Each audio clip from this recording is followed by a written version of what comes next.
Good morning, good afternoon, good evening. Welcome along to the Rolling Cup podcast. I am your host, the amazing Sniper Beef. We're back again for another week with all the roundup of what's going on in the gaming world. Matt, how are you this week? I'm very well, thank you. Jolly good, good to hear. Devastate, how are you?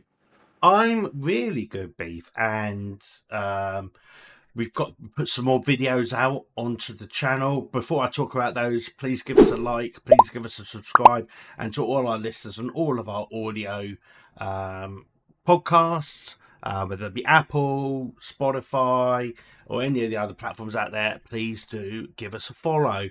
But yes, we put out a few videos last week. I got invited to playtest the new game that's been in development for I think about 3 or 4 years now, called Goals. Had some genuine high hopes of the game, that we're going to get another game that was comparable to sort of play against FIFA or EAFC and eFootball. And I won't ruin it, but the game was terrible. So if you want to see me get some of the most frustrated I've ever been at gaming and really laughing at a game that isn't even 5% finished yet, go and check out that video. It'll be linked in the description below. But one thing that I did cover, and I covered it live, was the AMD GPU announcement, which I'll talk about now. But essentially, AMD absolutely kicked Nvidia's arse all over the GPU space. Now, the video's on the channel. Go and watch it. It's about a 40-minute long video. It goes into a lot more detail than what I'll cover here on this session. But essentially, AMD's mantra was all about price for performance, or performance per dollar, as they coined it. And it was 95% of gamers want to spend under £600 on their graphics card. I mean, it's a no-brainer. No one wants to spend more, but the majority of the game base in the world doesn't have £1,000 just for a GPU, or £2,000 just for a GPU, even at MSRP prices, let alone the scalper prices that are going wild. So that was their whole mantra, and they announced two graphics cards, the 9070 and the 9070 XT. The former priced at $599, and the latter based at $599. I think that's right. It's on my head. There's a £50 difference between the two prices, and the XT is very, very, very good. It's so good, in fact, that not one person is going to buy the non-XT variant. It's such a big uplift in terms of the specs for your $50, and I expect that AMD has priced it that way because then they can apply a discount, an organic discount to it later on down the line. But in terms of raw performance, absolutely fantastic. Core thing for me is ultimately getting those 16 gigs of VRAM, which is critical for 4K gaming. You can't really do it on anything less than that. So if you've got 8 or 12, you can't really do any sort of form of 4K gaming. You don't really have much bandwidth overhead. So today, we have seen the cards, they've all had their reviews dropped, and they are on par with the 5070 Ti. They absolutely kill the 5070. It's not even a fair race. So what's the price point on the 5070? Like 700 quid, wasn't it? The 5070 was 700. No, yeah, sorry. Okay. Well, okay.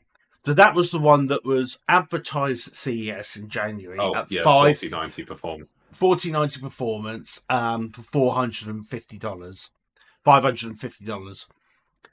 Firstly, it's never going to sell like that because the board partners have shifted their prices up. Now, I mean, I could go on to the 5070 in a bit because those details and those reviews have come out now. But this AMD card, the 9070 XT, is, I think, probably going to be the most bought graphics card of this year.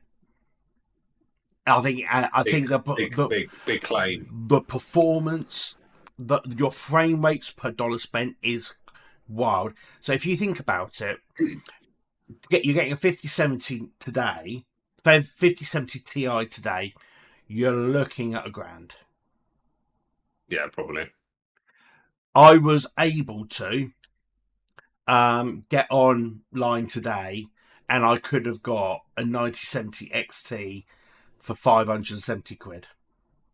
Pounds. Not 9700 XT. 9700 XT. No, 9070. Is it 90? I thought it was 9700 XT. No, it's 9070.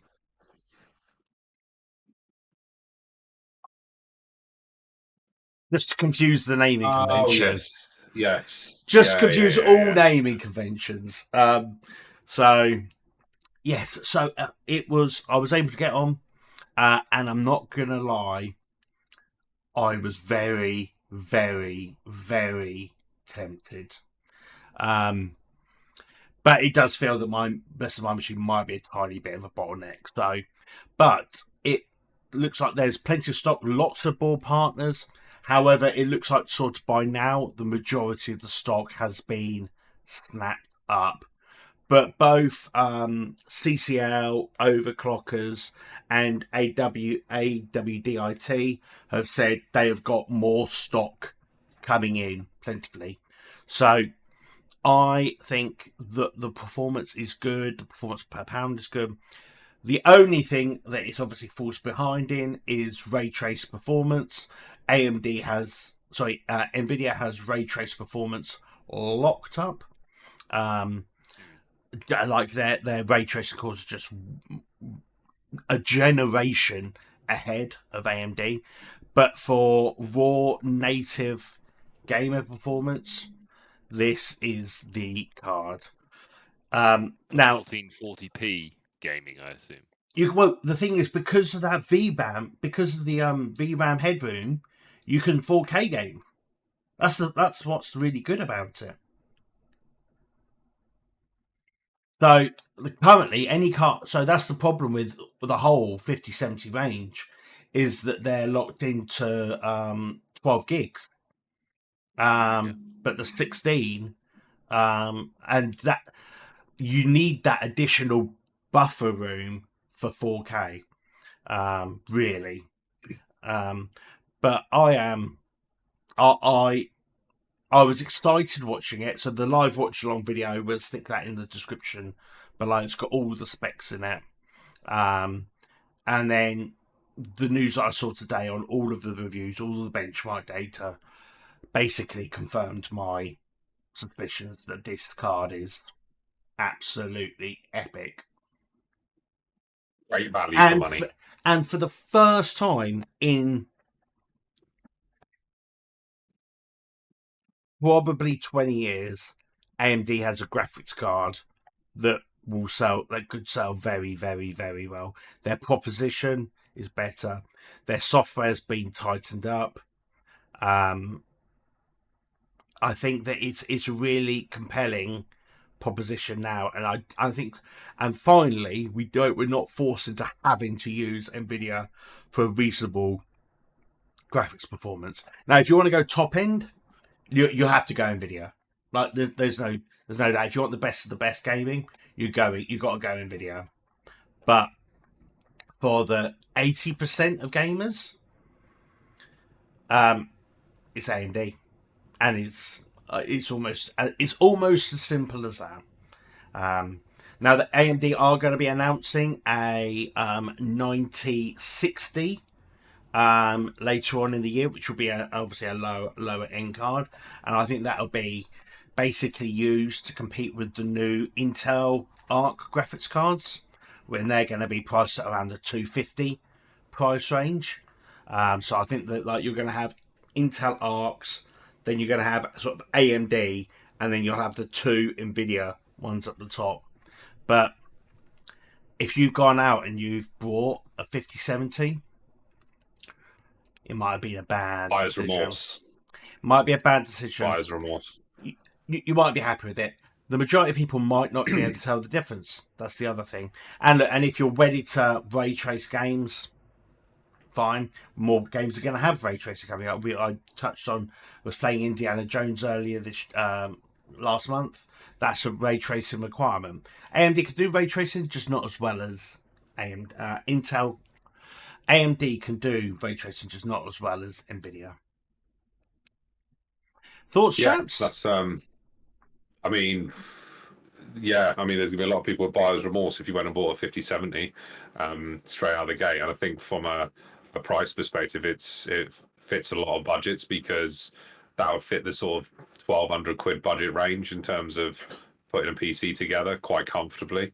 So yeah, I think it's an absolute win for AMD in that respect. The question was, are they then going to bring out something to compete with the 5080 and the 5090?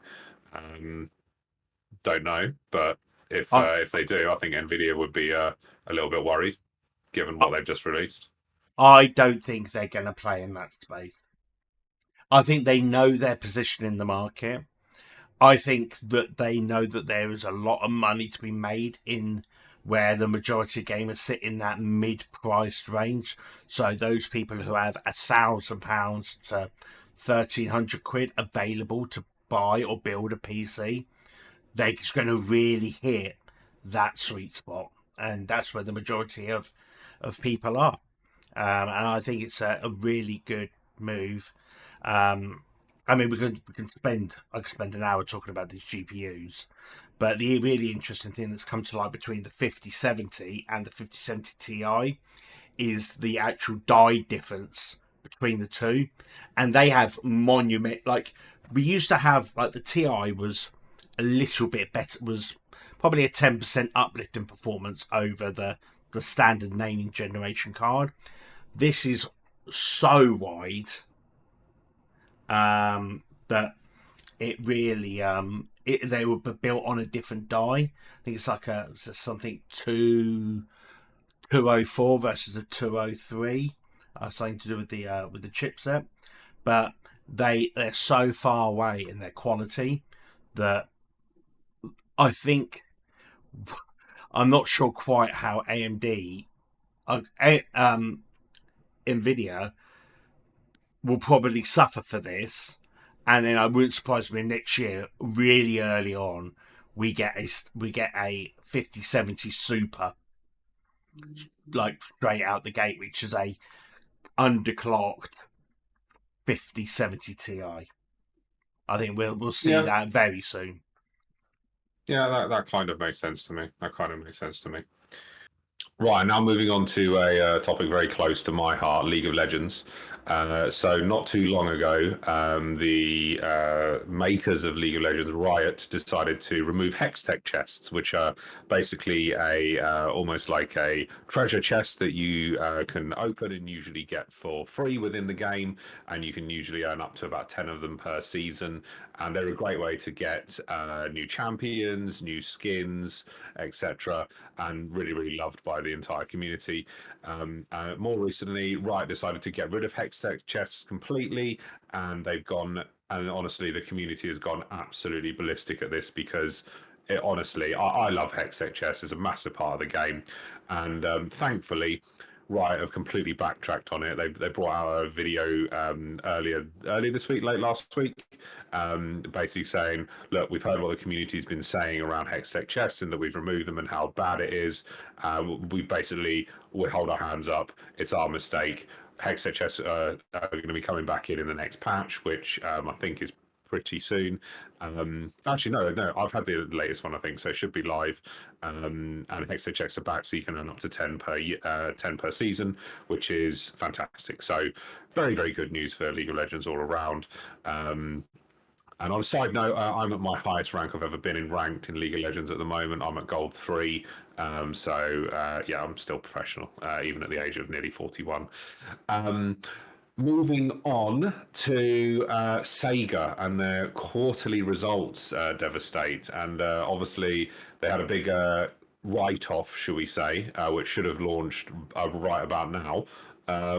Talk us through that. Yeah, so I don't think it's any secret on this channel that I was incredibly disappointed that Football Manager 25 was cancelled. I've been an avid Football Manager player way back from when it was Championship Manager in 98-99 season. So I've put tens of thousands of hours into the game, into the series. Now, what I just wanted to quickly touch on is that we found out at the beginning of February that the game this year was going to be permanently cancelled after it being delayed from November to March. They then promised release information during January. 31st of January hit, nothing happened.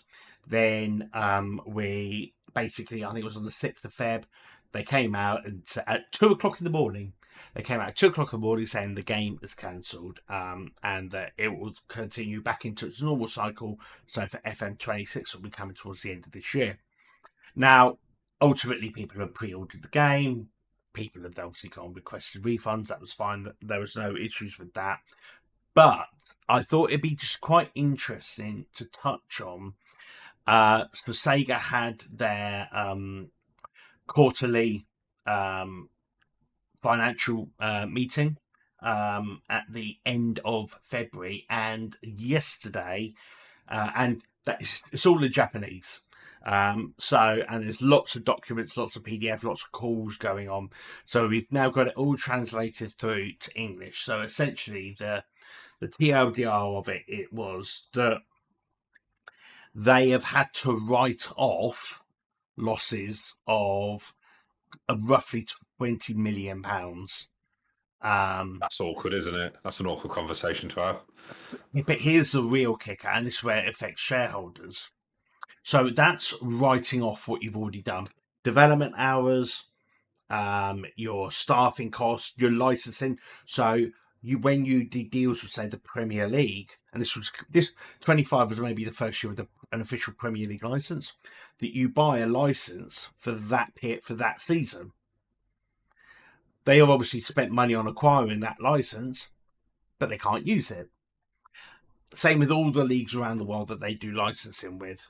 And that's both for the men's, and this was the introduction of women into FM as well. So that all of those licenses have had to be written off. All of the development hours theoretically written off. So they reckon that the actual write-off cost is about £20 million. However, obviously the shareholders are annoyed by that, but they were expecting game sales. Yeah.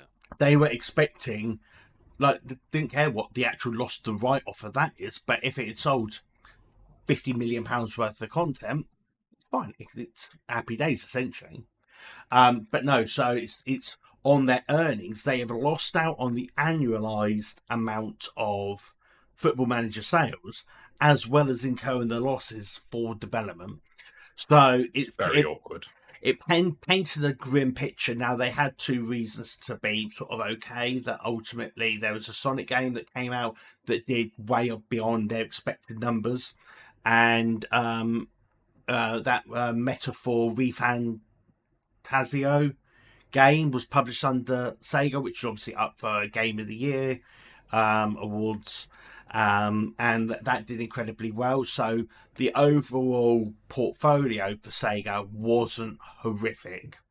They slightly outdid last year's performance. I think that is just down to that ReFantazio game title. But yeah, I just wanted to quickly touch on that to say that I think that there were some questions said on the shareholders' course, like, do Sega have confidence in Sports Interactive ability to be able to produce a game? And it's like, I'll tell you what, the shareholders are asking some brutal questions. So there's no change in the structure, no change in personnel, none of that. It's all going ahead as planned. Interestingly, today, new job appeared on Sports Interactive's jobs board for a digital marketing executive role. So, don't know. I might have to apply for that one. And copywriters, they're sort of bringing a lot of the branding team on, and they're doing a lot of stuff. So I think what, by the sounds of it, they're going to do is engage the community a lot more, and they need to do something to repair their reputation, because they did the cancellation and then have been silent. Like, I think what they need, that they're aware of, they need to do is, even though that the game is not going to be deployed for another 7 months at the minimum, they need to do stuff to re-engage the community, because as soon as the summer ticks, they want people pre-ordering the game. They'll need the community engaged well before that. They need to work on some PR. But yes, I just wanted to touch on that. Interesting times. I think it's clearly Sega's wider portfolio has saved them to a certain degree for that quarter, and brought the rest of it up, shall we say. Left you a bit skeptical when they said that the game was delayed from, instead of a November release to a March release, because that was very unusual, wasn't it, to be so far through the season. I mean, it's only 2 months left. Well, that's the thing. So it was meant to come out beginning of November, which is already slightly. It usually comes out end of October. It come out beginning of November. 2 weeks before launch, they shift it to the end of November. 1 week later, they say no, we're moving it to March. And I guarantee you that is, I think his name's Miles, the CEO of Sports Interactive, goes in and he basically goes, "Show me the game," and he's then gone, "Is this doable? Yeah. Is this doable in this amount of time?" And they've gone, "No." And they go, "Right, how long does it take to do?" And they probably say, "Well, to get a good game, it probably says March." I think that they actually ended up agreeing with Sega, because March was still within this financial year. Yeah. If they still don't have the confidence to be able to deliver it, then it makes no difference if it came out on the 1st of April, or the 31st of November for next year's financial results. So they have done the right thing. The last thing you want to do is release a game that's got a very passionate community, Your history. and that, like, they've done the right thing. The way they've gone about it is absolutely terrible. But like, it is what it is. I have fired back up for FM24 a couple of weeks ago, and doing a brand new save on that. I've set myself a challenge, like, in that, and just done something a little bit different. So it's nothing really nothing's changed in the community yet, but I think that hopefully we'll start to see some good stuff come out. No, good stuff. Okay, moving on. So we've got Sins 2, one of our favourite RTSs, which we'll be playing a lot of at the Link Up this year, has got a new DLC and a new update. Matt, talk us through that. Yeah, so Sins of a Solar Empire 2, as we said, was released back last year. It's from Ironclad Games Corporation and Stardock Entertainment. So now they've just released both a new DLC, or it's up and coming. It's the DLC is going to be actually available on the 27th of March. It's Path to Power. I think it's priced around the £12 to £15 mark. The developers have sort of specified, saying that it was going to have featuring unique scenarios that completely change how players approach their strategies. So they're going to have unique starting conditions, victory conditions, and sort of dynamic objectives that you come up as you sort of play to push you to win towards the win state. So there's going to be a new there's going to be a type of scenario which they've built, which is the King of the Hill scenario, where your play is the Paranast United, one of the minor factions that are in the game. So you're going to start on the planet with this defense, with your defenses, and then you're going to have people relentlessly attacking you. So it's that's got Vedic written all over it, hasn't it? Just sit there with his multiple star bases, and then the what's the jammer called, where you can't leave. Phase jump inhibitor. Phase jump inhibitor. Yeah, phase jump Is it? inhibitor. So it is a tower defense style challenge. So yeah, that is right up Vedic State Street, and it is going to have a leaderboard as well. The goal in this case, obviously, you're not going to actually win. It's just to see how long you can last. So this is something that we haven't really. We haven't seen this before, so this is Oh, quite. I mean, can I'm you loving imagine it. at the link up? You imagine the link up. We get Vedic get started on that, and then we all obviously go in on him, and then he loses No, after no, about no, 3 minutes. Well, it will be interesting because Vedic, of course, is very, very committed to Civ and has said that if we were playing Civ or Sins 2, it would be Civ. Now, I don't know if this particular game mode or any of the other game modes on offer might persuade him otherwise. I don't know, but this is something we haven't seen, as I say, in a strategy game so much generally. I think Call of Duty, Company of Heroes actually did one, I think, where you had to sort of hold out, but there was an end to it. But with this one, this King of the Hill style tower defense, we've not seen this before. So yeah, it'll be interesting.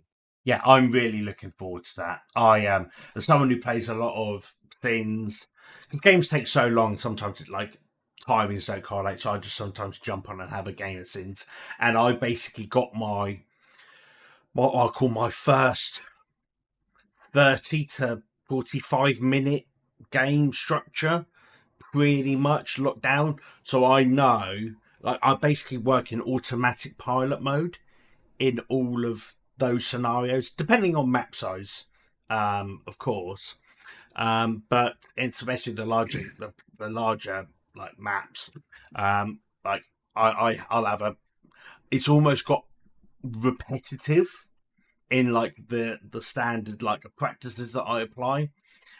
So it'll be good to have new starting challenging conditions. Yeah. And I think there's also some quality of life balancing updates as well. Yeah, so it's also got some modding. They said that they're very big on taking into consideration the modding community, and they've even hired people who have worked on previous mods for the previous versions of Sins. So they are they took somebody on who'd actually worked on one of the versions we'd actually played. We played this. Yeah, we played the Star Trek mod, didn't we? Yeah, because they're saying that this particular person worked on a Halo mod, a Mass Effect mod, and the Star Trek Armada 3 mod. So that was the the one Star we Trek played, mod was Armada actually, 3. Yeah. Yeah, it was very good actually. It was very impressive. So they are taking that into consideration. So yeah, so there's that. That's the modding stuff. But then in addition to that, even if you don't get the Path to Power update, you've got free content that's dropping as well soon in this quarter. So it's within the next few weeks. Additional planet textures, new Advent minor faction, new artifact types, new planet stat and gameplay. There's going to be new factional planet types, gas giant rework, new moon types, additional neutron stars, and quality of life updates. So that's going to be in relation to sort of balance, bug fixes, and AI adjustments. Yeah, So, yeah. I think when the game first came out, there was still quite a few bugs. The only bug that I seem to experience today is when my screen decides, because I use a combination of mouse and keyboard and quick movements and movement, and then sometimes like I'll go onto a planet and it just starts following a ship. And then I have to, and then I go, no, I come back here, and then it takes me back up to carry on following that ship. It's like almost the escaping out of that tracking view is just like, it just feels a little bit bugged. That's really the only thing I generally seem to experience now.